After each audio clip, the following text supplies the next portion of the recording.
Welcome to Royal Empire, your #1 source for breaking royal news and exclusive palace investigations.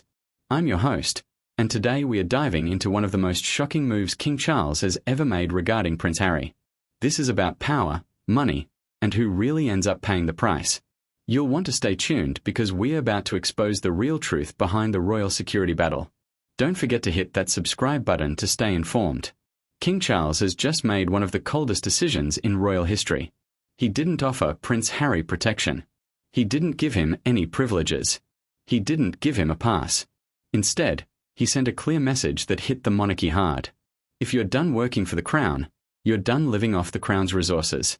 No more taxpayer-funded security. No more quietly picking up the public tab. No more pretending this situation is about safety when, in reality, it's all about the money. For the first time since Harry stepped away from royal duties, a line was drawn. Not by the courts, not by Parliament, but by the King himself. And just like that, the narrative shifted from one of security concerns to one of who's going to foot the bill. Because when it's all said and done, this isn't a family dispute.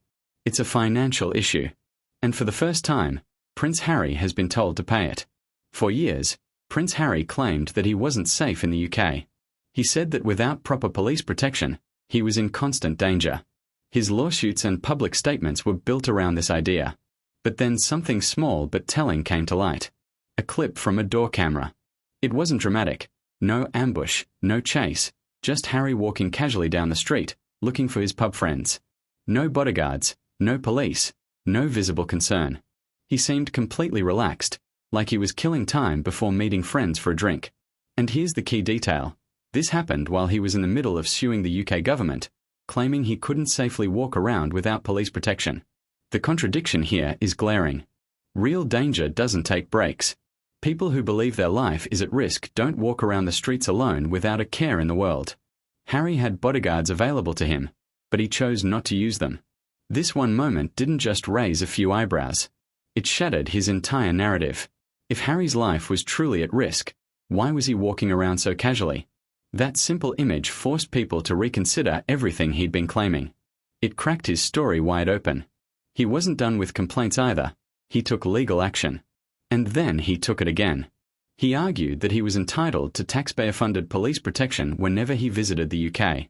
Not private security, but official police protection funded by the public. The courts took up the case. They looked at the process used by the Royal and VIP Security Committee, which handles these matters. The ruling was clear. The decision to remove Harry's automatic police protection was completely lawful. No errors, no mishandling, no legal issues. Harry lost. And then came the cost. Nearly $1.5 million in legal fees, and almost $2 million after his cases failed.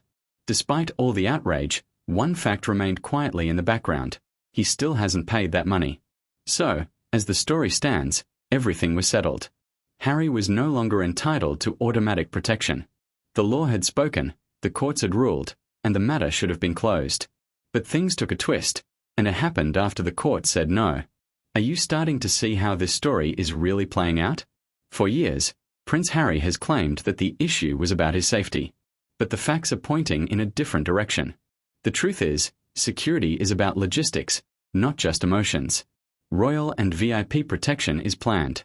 It's not about panic or reacting at the last minute. The security teams need advance notice, detailed schedules, exact routes, planned locations. This is how real protection works. But Harry didn't want to cooperate. All he needed to do was submit his itinerary in advance, tell them where he'd be, when he'd arrive, and where he'd stay. He refused. And without that information, security teams can't do their job. No schedules mean no planning. And no planning means no automatic deployment.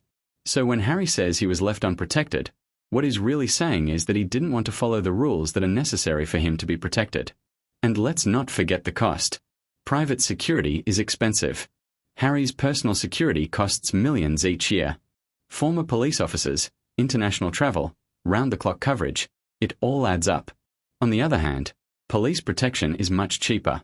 Officers are paid a standard public salary, and assigning them to Harry would cost a fraction of what private security would. Plus, police offer authority and access that private security doesn't. So this whole debate wasn't just about safety.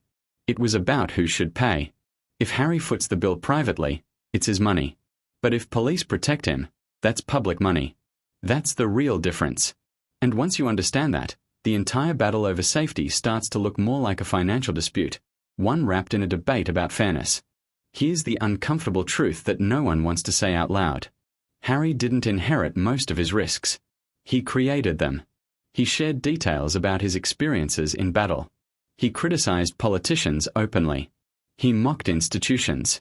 He inserted himself into global political conversations where neutrality matters. These weren't accidents. They were choices. Every one of these decisions increased his public profile and raised his risk level. And yet, he wanted the consequences of those choices to be paid for by the public, not him. That's the line the government refused to cross. When risk is self-generated, protection becomes a question of accountability, not entitlement. And accountability is something Harry has spent years trying to avoid. At this point, the picture becomes clear. Protection required cooperation. He refused. Private security costs money. He didn't want to pay it. Public risk increased through his own actions. And when the courts ruled, the system held firm. That should have been the end of the story. But it wasn't. Months later, something unexpected happened. A new security review was ordered. This wasn't just a casual request or a suggestion. It was a formal decision to revisit something that had already been ruled on by the courts. And here's why that's so significant. The Home Secretary doesn't simply override established security decisions without good reason. Such a move invites legal challenges, political scrutiny, and public outrage. It's risky. So for something like this to happen, it required authority, direction, and permission from the highest level. And there's only one person who can quietly request such an intervention without leaving a trace: the Crown. This wasn't Harry winning a legal argument. This was power stepping in after the law had said no. The system bent the rules for one person. Harry didn't suddenly win his case. Power just decided to intervene on his behalf. Let's take a step back and look at the bigger picture. Around the same time, Harry's international travels began to tell a different story than the one he was selling at home. He visited countries like Nigeria, Colombia, and Ukraine. Everywhere he went, he was treated not as a private citizen, but as a member of the royal family. Diplomatic protocol is rigid. Titles are confirmed in advance. Governments don't guess how to address someone with royal connections. They ask. And the answer was clear. Harry was still recognized with his royal title. This directly contradicts the idea that he was acting as a private individual, cut off from the monarchy. Whatever was happening behind the scenes, it was clearly coordinated. And coordination requires approval from someone at the top. That's where the story lands, not with drama, but with one key question that refuses to go away. If a private citizen can't demand police protection, if a non-working royal isn't entitled to public resources, and if the courts have already ruled, then why did the system bend the rules for Harry? The answer is simple. It's about power, not emotion. A father trying to support his son, a monarchy trying to manage public perception, and a government quietly absorbing the costs. But the more rules are bent for one person, the weaker they become for everyone else. Because this story isn't just about Harry. It's about fairness, accountability, and who truly bears the cost when power makes decisions behind closed doors. So stay tuned. The review hasn't concluded, the outcome is still unknown, and the consequences are yet to fully unfold. But one thing is clear: this wasn't confusion or chaos. It was a choice. And once power acts in silence, the public is left to deal with the noise that follows. This story is far from over, and we are here to keep you updated as it unfolds.